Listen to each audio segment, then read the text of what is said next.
හොඳයි. සුබ දවසක් හැමෝටම. Have a nice day. Welcome to Bandara Dissanayake English YouTube channel. මොකක්ද මේ would කියන්නේ? Right. මුලින්ම මම කියන්න would ගේ පළවෙනි භාවිතයේ විදිහට මම ඔයාලට කියනවා. දැන් අපි හිතමු පළමු කාරණාව මත සිද්ධ වෙන දෙවෙනි කාරණාවක් ගැන මම කතා කරනකොට ඔයා මැනේජර්ට කිව්වොත් මැනේජර් ඔයාට උදව් කරයි. If you tell him about your problem, he would help you. If you ask them, they would arrange your loan. They will arrange කරයි වාගේ loan එක. They would arrange your documents. If you inform them, ආගේ documents ටික ඒගොල්ලෝ arrange කරලා දෙයි. ඔයා inform කළොත්. එතකොට පළමු කාරණාව සිදු වුණාම මෙන්න මේ කාරණාව සිද්ධ වෙනවා. ඒක සාමාන්‍ය ජීවිතේ ගත්තොත් එහෙම මෙන්න මෙහෙම වුණාම ඒ වුණ දවසට මේක වෙනවා. දැන් අපේ තාත්තා කලින් ආපු දවසට when he comes early, we would cook together. තාත්තා කලින් ආපු දවසට අපි ඔක්කොම එකට එකතු වෙලා උයනවා. ඉතින් මේ වගේ අර යමක් සිදු වෙන දවසට මේක වෙනවා. යමක් සිදු වුණොත් මේක වෙනවා. යමක් සිදු වුණාම මේක. පළමු කාරණාව සිදු වුණොත් ඊළඟ කාරණාව සිද්ධ වෙනවයි කියන එකේදී අන්නේ දෙවෙනි වාක්‍යයට අපි would භාවිතා කරනවා. ඒකට අපි උදාහරණයකුත් මම ඕනනම් දෙන්නම්. දැන් අපි හිතමු if you මේක if conditional එකේ එනවා ගොඩක් වෙලාවට if you like to go there. If you like to go there, මෙතන ඉවර නෑ, right? I would arrange a vehicle. A vehicle කියලා කියන්නේ සාමාන්‍ය ඔරිජිනල් ප්‍රොනන්සියේෂන් vehicle නම් ලංකාවේ අපිට කට්ටිය කතා කරන්නේ vehicle කියලා මේක නැත්නම් තේරෙන්නේ නැති vehicle, right? If you like to go there, I'd arrange. මෙන්න මේ වගේ තැන්වලදී මේක සද්ද කරනකොට I would arrange a vehicle, a car. ඒක ඉතින් අන්තිමට කරනකොට කොයි වගේද එන්නේ? I'd වගේ තැහෙන්න පුළුවන්. හරි? I'd. If you like to go there, I'd arrange a car. එතකොට මේවා අර fluent වෙලා කියවෙනකොට ඔන්න ඔතන තමයි ගැටලුව තියෙන්නේ. ඉතින් මේ සාමාන්‍ය විදිහටම ඉගෙන ගත්තොත් සුද්ධ කතා කරන එක තේරෙන්නේ. ඉතින් අහන්න දෙයක් නැහැ නේ. If you like to go there, I would arrange a car. ඔය විදිහට සුද්දෙක් කියයිද? සුද්දගෙන් එහෙම කියවෙන්නේ නැහැ. If you like to go there, I'd arrange a car. එහෙමනේ කියවෙන්නේ. If you like to go there, I'd arrange a car. ඒ එහෙම ඉක්මනින් කියවෙද්දි අර શબ્ද වෙනස් වෙලා කියවෙද්දි අපි මිනිස්සු මොකද කියන්නේ? සුද්දන්ට බෑනේ ඉංග්‍රීසි හරියට කතා කරන්න. උන් දන්නේ නැහැ. අපි තමයි හරියට කතා කරන්නේ. අපේ සර්ලා බලන්නකො. හරි පැහැදිලි. If you like to go there, I would arrange a car.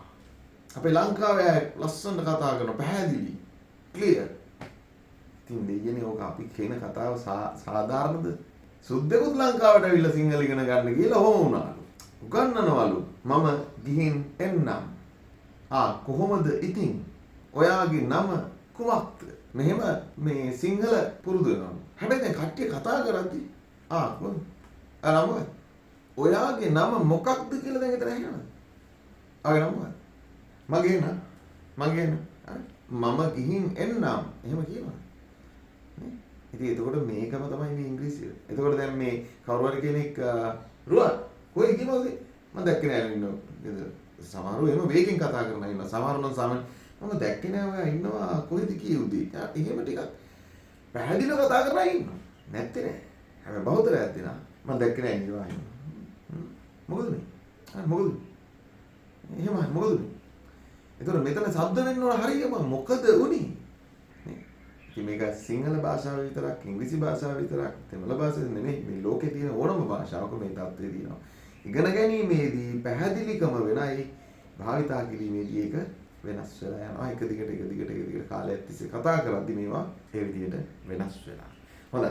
එතකොට මේ විදිහට මේ I'd arrange a vehicle or I'd arrange a car, I'd arrange a room for you.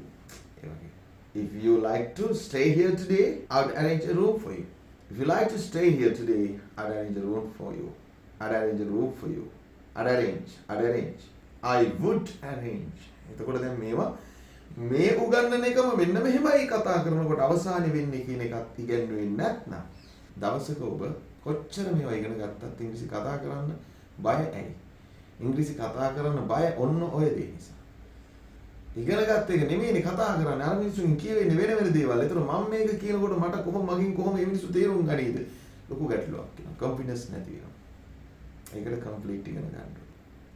මේ දැන් අපි හිතමුකෝ මේකේ would එකට be එක දැන් එන්නේ කොහොමද? will be out. හරි. If you study well under my guidance, එහෙම නැත්නම් as I said, එහෙම නැත්නම් with my advice, right, according to my guidance, you would be able to, I mean would be, will be able වගේ would be able. හරි. දැන් ඒවා ඉගෙන ගත්තොත් නේ. If you follow my directions, if you follow my advice, you would be able to speak in English fluently.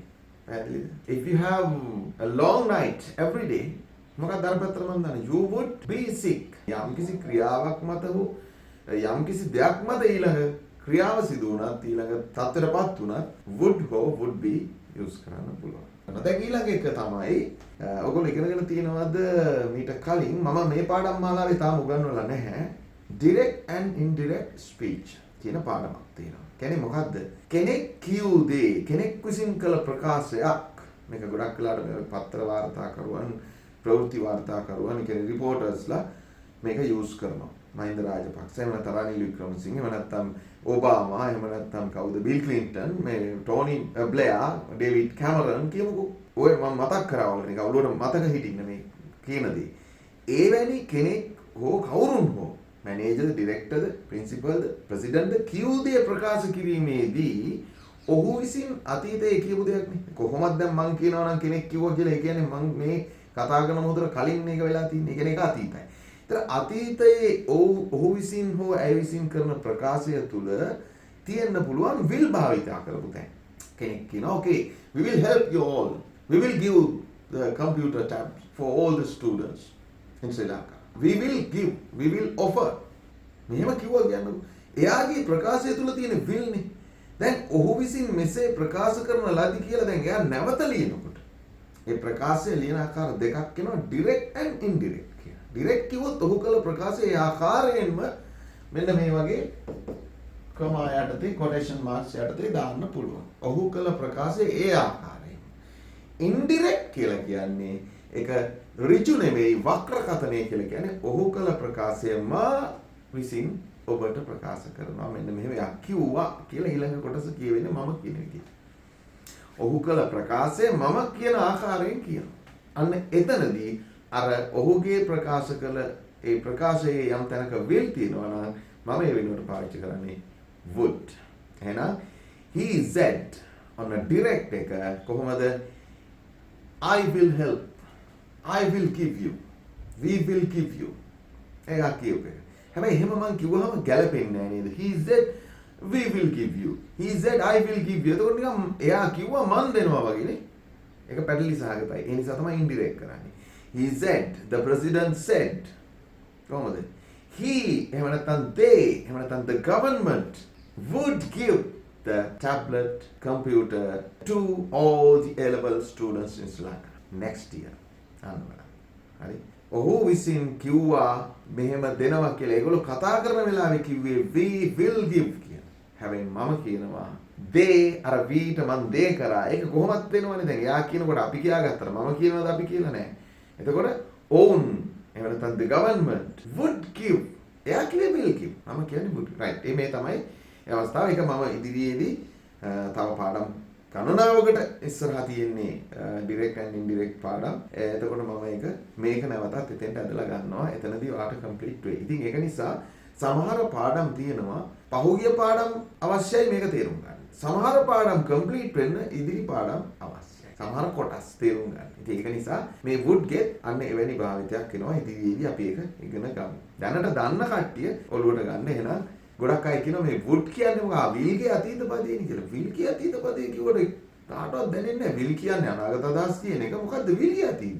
ඒතර අතීත අදහස් කියන්නේ අපිට did තියෙනවානේ. ඒ did එක පාවිච්චි කරන්නේ question එකටයි negative එකටයි.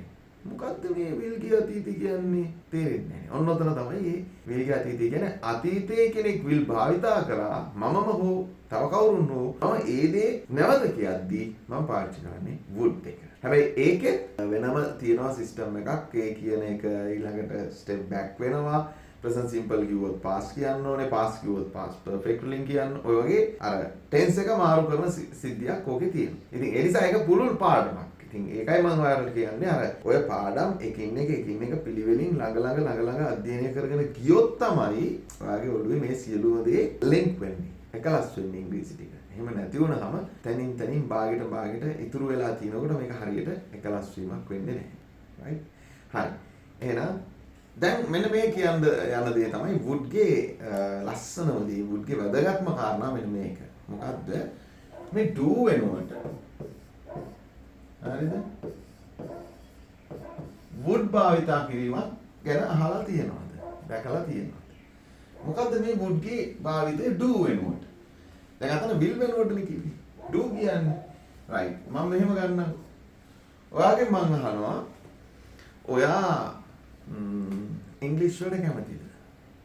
ඉංග්‍රීසි වලට කැමතිද? right? කොහොමද අහන්නේ? Do you like English නේද? Do you like English? Question. හරි question mark එක මට ඉන්න දැන්. Question. Do you like English? Do you like me? Do you like rice and curry? Do you like traditional food? Do you like fruit juice? Do you like coffee? Do you like ice cream? Do you like chocolate? What color do you like? Which country do you like to live in? දැන් හොඳට ඔළුවට ගන්න. හරි? මොකක්ද මම මේ කියන්නේ මේ do. දැන් මෙහෙම කියන අතරේ මෙන්න මේ වගේ දෙයක් බලන්නකෝ. Do you like to sing? මම මෙතෙන්ට would දැම්මොත් මොකද වෙන්නේ? මොන මේකට හොඳට තේරුම් ගන්න අවස්ථාවක් තියෙනවා. මේ වගේ දෙයක්. අපි හිතමු do you like English නේ? right. Do you like coffee කියලා. Do you like coffee? ඔයා coffee වලට කැමතිද? මෙතෙන්ට මම would දානවා.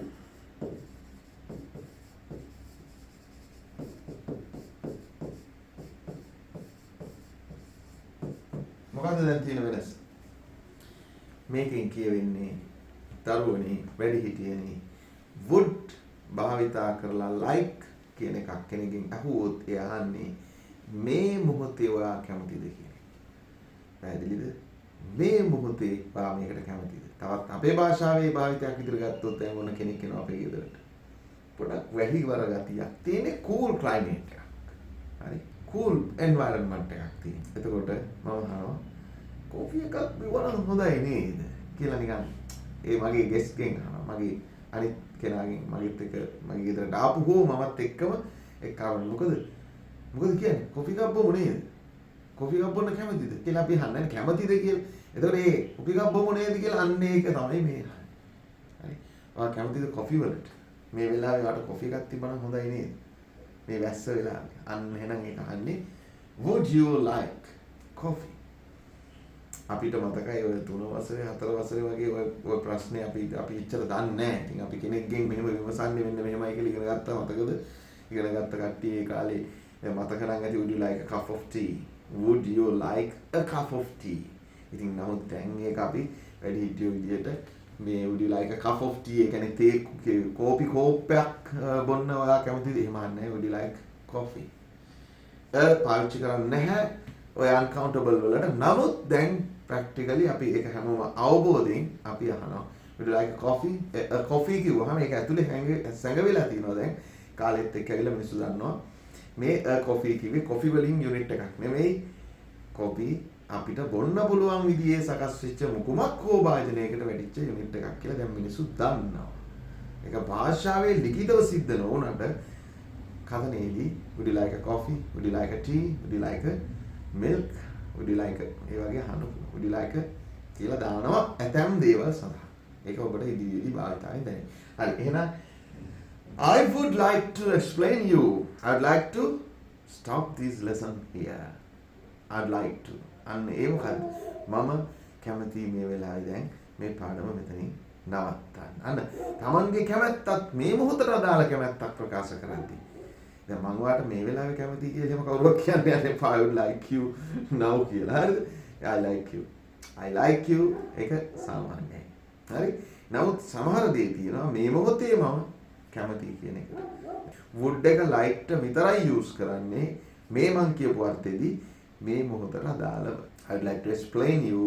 I'd like to tell you. I'd like to ask you about yourself. අන්නේ වගේ මම කැමතියි වාගේ. එතකොට මම ජීවිතේ එදා ඉඳන් සාමාන්‍ය විදිහට මගේ කැමැත්තක් නෙවෙයිනේ මම කැමතියි වාගේ ගැන දැනගන්න කියන එක. ඒක මේ මොහොතේ ඇති වෙච්ච දෙයක්. I'd like to know about yourself. පැහැදිලිද? right. හරි. එහෙනම් ඔය තමයි would ගේ භාවිතය. If you follow my lessons in order one by one, I believe you would be able to understand everything very well. Right? හරි. එහෙනම් ඊටාම හොඳින් ඔබට මේ දේවල් තේරුම් ගන්න පුළුවන් වෙයි කියලා මම විශ්වාස කරනවා. අර කියපු විදිහට පිළිවෙලට බැලුවොත්. එහෙනම් අපි ඊළඟ දවසේ හමු වෙමු. can could කළා, will would කළා. ඊළඟට ඉන්නේ shall should. right. දිනෙන් දින සාර්ථකත්වයට පියමනින ඔබට ඉංග්‍රීසි මධිකම බාධාවක් නම් මෙන්න හොඳම සහ පහසුම ක්‍රමය. මෙය ඔබ මින් පෙර අසා ඇති ආකාරයේ ස්වයං අධ්‍යයන කට්ටලයක් නම් නොවේ. මෙය අධ්‍යයනය කිරීමේදී ගුරුවරයාගේ සහාය ඔබට නිරන්තරයෙන්ම ලැබෙනු ඇත. O level, A level, University, Office Workers විතරක් නොව විදේශගත වීමට සහ IELTS සඳහා මුහුණ දීමට අපේක්ෂා කරන ඔබටද වඩාත් සුදුසුයි.